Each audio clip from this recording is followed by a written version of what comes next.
100 years ago this week, the 19th Amendment was ratified. Women were given the right to vote. But the fight for equality never stopped. Here's KAMR Local 4's Jackie Kingston with more. Women in STEAM, that's science, technology, engineering, art, and math. Those are fields where more women are needed. And in honor of Women's Suffrage Week, we're highlighting some amazing women here in our area. Dr. Emily Hunt is a Canyon High and West Texas A&M University graduate. Go Buffs. She's the dean and a professor for the College of Engineering. She holds 2 patents for developing nanostructured materials. Frankly, the list of her amazing work goes on and on and on. Her accomplishments goes on. We are honored to be joined in studio by Dr. Hunt today. Dr. Hunt, thank you so much for coming in. I took a class from you when I was a student at WT during a summer one time. It was a math class. I have been terrible at math my entire life. I think I got an A in that class because of the way you taught it. So I'll start off with that compliment that I have for you, because I know the investment that you give to your students and the investment that you've made at WT, and we're grateful that you took the time to talk with us. Well, thank you for having me here. I feel like this is a very important topic, and I'm honored to be here and get to talk to you about it. Let's talk about that. Why is it that obviously more women are needed in STEAM, and what does make this sort of topic so important right now especially? I think it's, you know, they identified decades ago that females were underrepresented in science, technology, engineering, and mathematics. And the environment in these types of fields is typically male-dominated, and it's not always a comfortable environment for females. And so I think that as you go through, when you don't have anyone that looks like you, that you can see as a little girl in this field, then you don't imagine yourself as an engineer. And so it's very important that we're increasing representation in STEM fields, because we want the next generation and the next generation of student to look up and see someone and think, I could do that too, you know, I want to do that.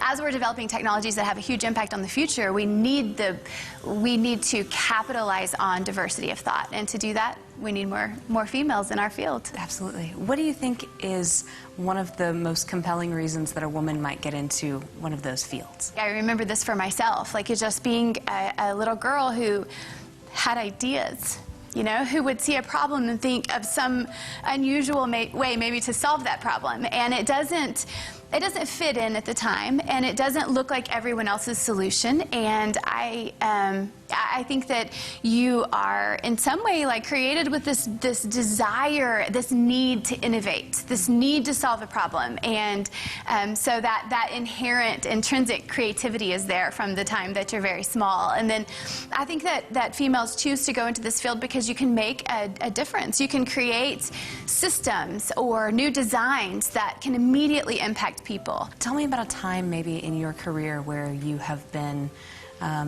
where you've had to kind of lean in and make room for yourself at the table, an obstacle that you've overcome. One of them that I'll share with you happened just a couple of years ago. So my research team, we do a lot of work surrounding water, and specifically creating materials that can withstand different water-based environments. And so we have different research projects all over the world, because there are places all over the world that have water issues. And so we had been invited to travel across the world to a country and help them with some problems they were having at a desalination plant. We pull up, and my research team is with me, and we're talking, and everyone's relaxed, and they're going through our stack of passports and our visas and everything to get into this plant. It's very heavily guarded. You can imagine it's a huge national security issue for them. And the guard, I can tell when he gets to my passport because he pauses. And then everyone freaks out. Weapons come up. He's screaming.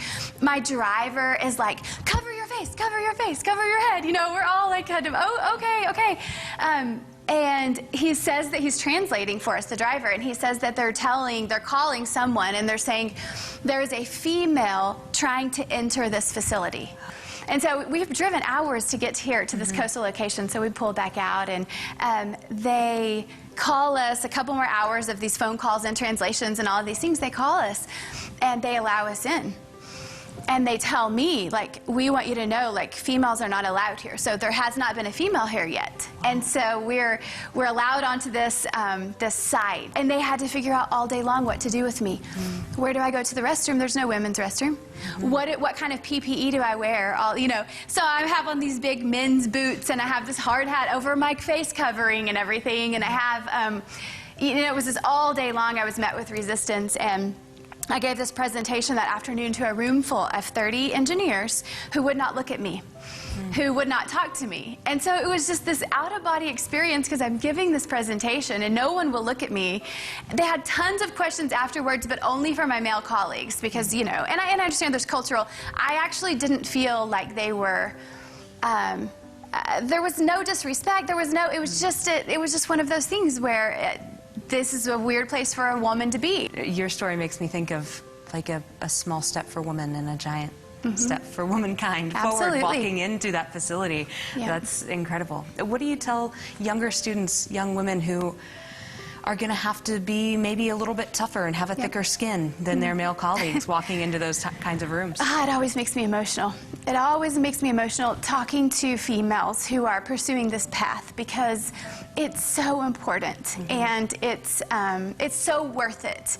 It's hard and they do have to be tough and they have to know going in that what they're doing is important, that they do not need permission to be there, that their different experience and different background and different way of thinking is a strength and we need it, and technology development in the future needs it. And so I tell them, you've got to do it, like you got to do it and don't let anybody stop you. And be aware along the way that people are always going to be learning from you and you're going to be learning from them, and that's what makes us able to do what we can do, and specifically in engineering. And so yes, it's very important. Absolutely. Dr. Emily Hunt, you are certainly an asset to our community, to WT. We appreciate everything that you do, and I'm more excited about STEM than I ever have been, probably, talking to you. So thank you. Thanks for your time. Thank you. All right, thank you, Jackie. Dr. Hunt says their focus at West Texas A&M University is taking their skills and ideas and finding ways to help their neighbors and help developing countries in their struggle with water or energy. To see this and our other women's suffrage stories, you can head to myplains.com. We've put them all under the community tab titled Women's History.